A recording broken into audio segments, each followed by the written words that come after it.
With great love and respect in my heart, I welcome you to this beautiful Sunday morning. It's so nice to see temple filled with our old friends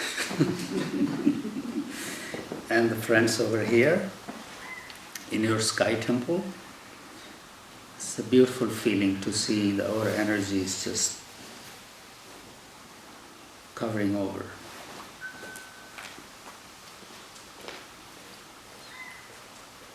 After so many years of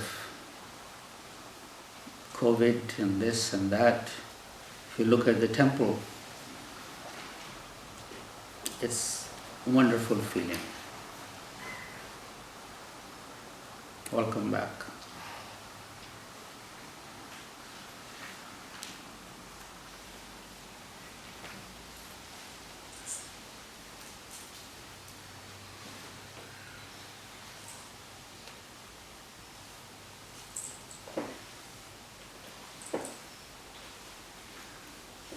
Each individual comes in this world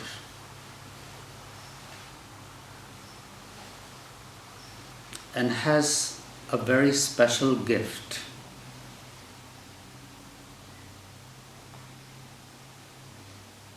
Each one of us has some gift that is very unique.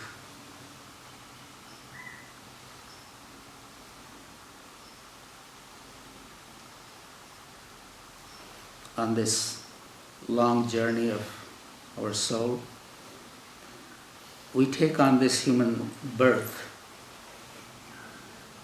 with a very specific reason, purpose.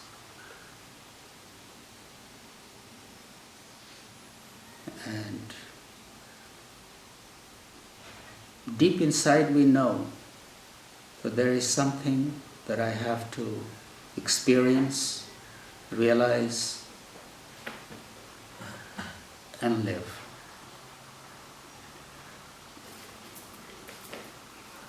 And that feeling of missing that or not knowing that keeps us searching. And that search manifests in so many different ways. One thing is, look at our fascination with something new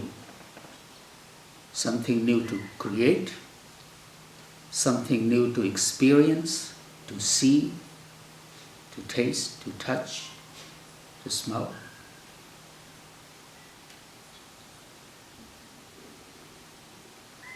Instead of calling it the hunger of the senses, can we call it hunger to know the self?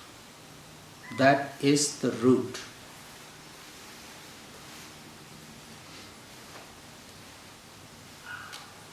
It's the hunger to know the self. But until our mind has gone there, we keep manifesting this hunger in so many different ways.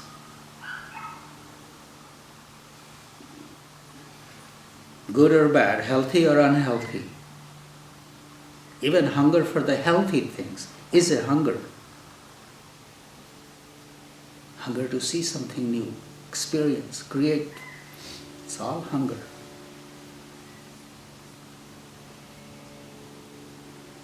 And our mind, being the restless nature that our mind has, I'm not saying good or bad, that's its nature. It keeps looking for something. We talk ourselves into, I'm being productive, I'm being creative, I'm engaged, I'm doing good in the world. And we keep going.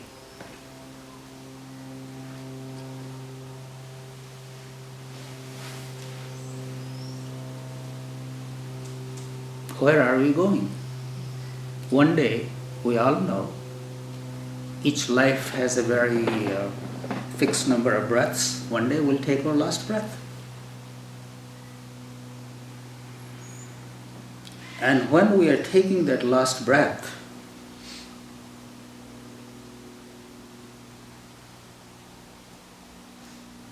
would have lived a blessed life if we really take that last breath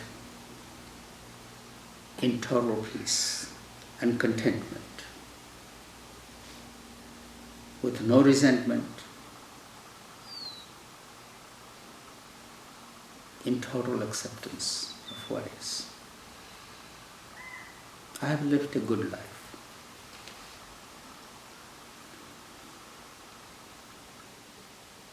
So the mind keeps us running.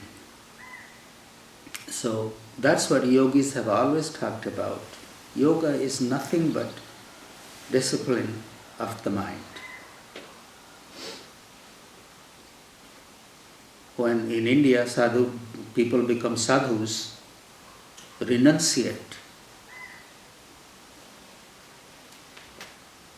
They renounce. The word for renunciation is virakti. Virakt. You don't have to become a sadhu and walk away from your home. It's more about detachment. Now, the more detached we become from something, the nature of the mind is it will attach even stronger to something. Asakti and virakti. Asakti is attachment, virakti is detachment. So, when we detach from something, we attach to something even stronger. Even the attachment to realize the self, to find God, to find that bliss, the happiness, that can also become a bondage.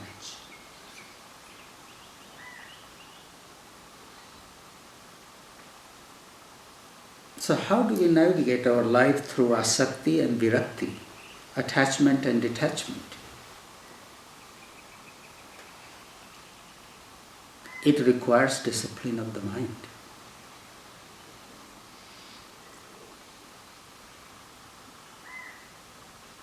One of the definitions of virakti, detachment, is not to look back. Not to look back.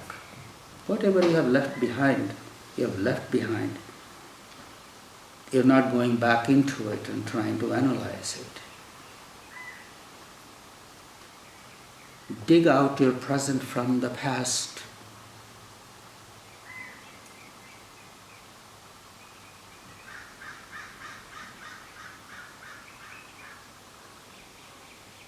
To be in the present moment. To be in the present moment. Otherwise, with this fascination of the mind to know something new, to experience something new, to create something new, keeps us running. So whenever your mind goes and attaches itself to something, look at it. It's asakti or virakti. This mind is attaching itself to whatever. It is because of what is the root behind it.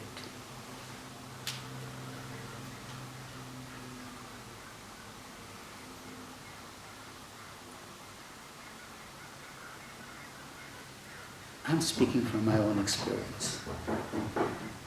I'm always looking something new to do. You all know Babaji loves projects. It's our nature. It's our nature.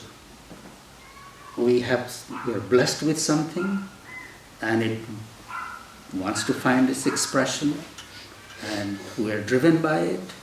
It's always in our mind is looking to. But even then we have to stop from that. And being with what is. Whatever situation we are in, good or bad is just a construct of the mind. Can we be in a state of mind? Even if I have whatever I have, if I lose everything, just think about it. Whatever I have created, if I lost it, where will I be?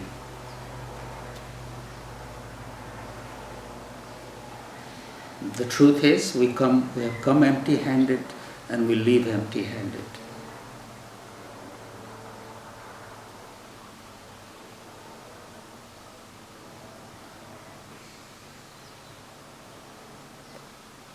If we have lost everything, we'll get unhappy only if we start looking in the past. Oh, I used to have this, and I used to live like this, and I was looking like this. But that doesn't help.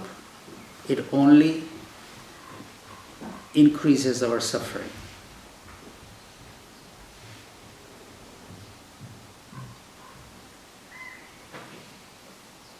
And it's a beautiful practice sometimes just to sit, not go in the past, not go in the future, just be with whatever is and find the blessing in that.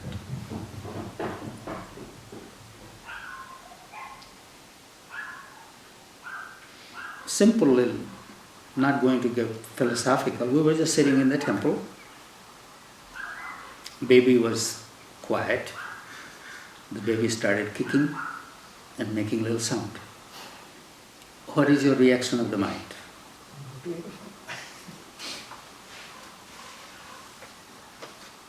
First will come, I'm trying to meditate, where is this? Immediately, that happens, you are human. If your mind is trying to do something, it comes with gratitude. First thing that came to my mind was irritation. Second thing came to my mind was the gratitude for the mothers. I know the mother wants to sit in here, but the baby starts kicking, she's feeling this, then feeling the disturbing everybody. That how much a mother has to hold, sacrificing her thing. I know how much she likes to sit here, but for the sake of the baby. So that feeling came of the gratitude for the mother, and all that little irritation in the mind washed away. Mind created both. It created the irritation and also it created the gratitude. Which one do I hold on to? Which one do I identify with? It is the mind that creates the sense of gain or loss.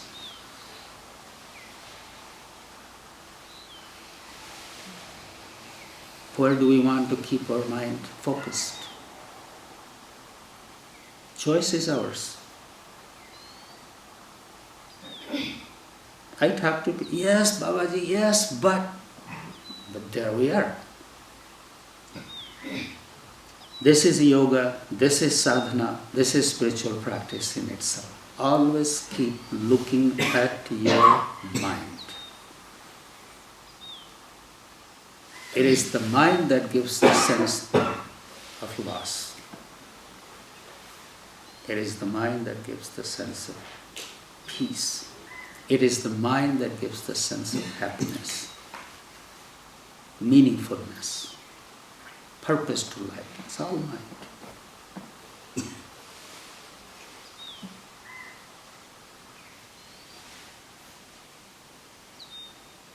It will be what it will be. How do I hold it? That's what is required of us.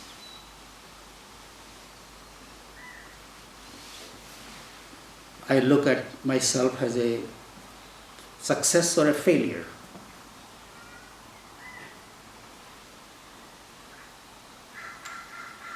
It's all my construct.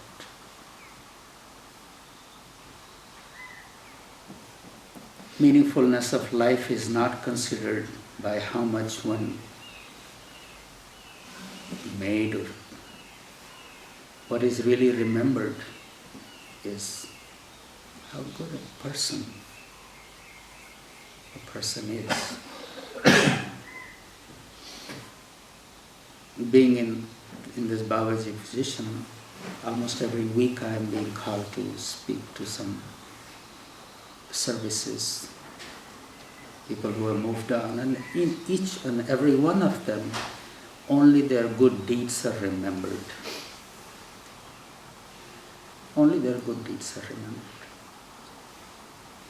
Not how expensive jewelry they wore, or how expensive car they rode, or how big the house they created. Nothing. How good of a person they were. Generosity of your heart. That is what is remembered. And Baba used to say, the real ornament of a person is their behavior, their character, their kindness, their generosity. Not what you have or what you don't have. That doesn't matter. That comes and goes. What is truly yours is the quality of your heart.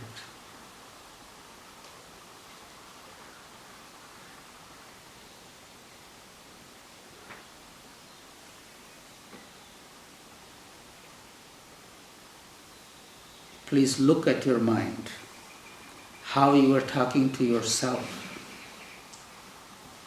What are you thinking about yourself? You are very unique. That divine is expressing itself in a very unique way through you. Each one of us has been given a gift. And if I don't know what that gift is, just think about the generosity of your heart.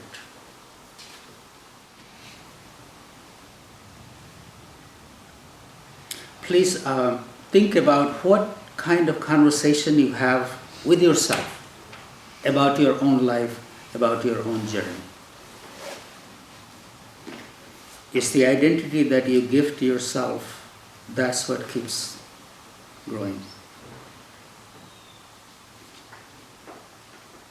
It reminds me of a little story. There was a man traveling in a train. A beggar came to him, asked for some money. This man said, "Look, I'm a businessman. I always believe in giving something if I am getting something in exchange. Do you have anything to give?" He said, "No." So this man just gave him a few pennies and moved on. But this little word of that businessman caught this man's attention. He said, "Yeah, what can I give? I'm a beggar. I have nothing to give." But then he saw some flowers growing by the train track. Next day he picked up some flowers. And whoever gave him some change, he gave him a flower. And he saw the look in other people's eyes, and they appreciated this, and even he gathered more money by begging. And he started doing this. A couple of months later, he saw the businessman again. He walked up to it and he gave him a flower.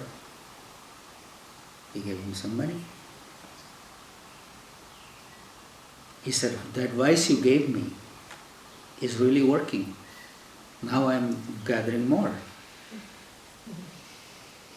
He said, oh, you have turned into a businessman.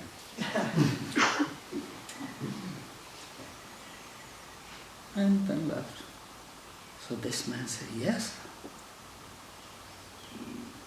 And he looked up and he said, I'm a businessman. Thank you, God.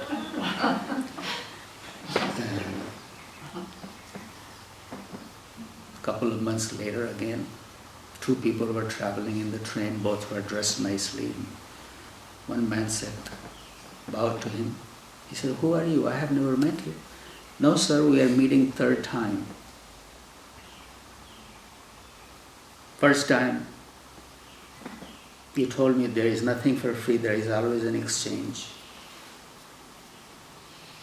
Second time, you gave me an identity. And this is the third time. So identity, what kind of identity we walk with in this world is very important. So what kind of conversation you are having with your mind about yourself, please pay attention to that.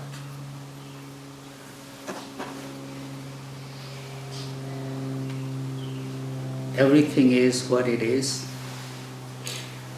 It's all creation of our mind, and disciplining that mind is yoga. You will do whatever you do. You do.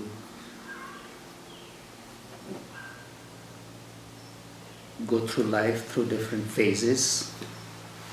You are in your first ashram, second ashram, third ashram, fourth ashram.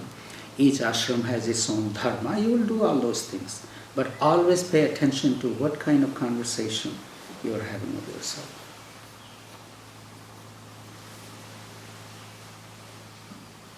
Anyway, thank you. I just wanted to greet you, and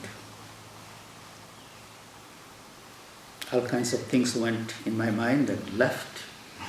And I hope you have picked up some pearls. Leave the pebbles behind. Thank you all very much. Namaste, Babaji.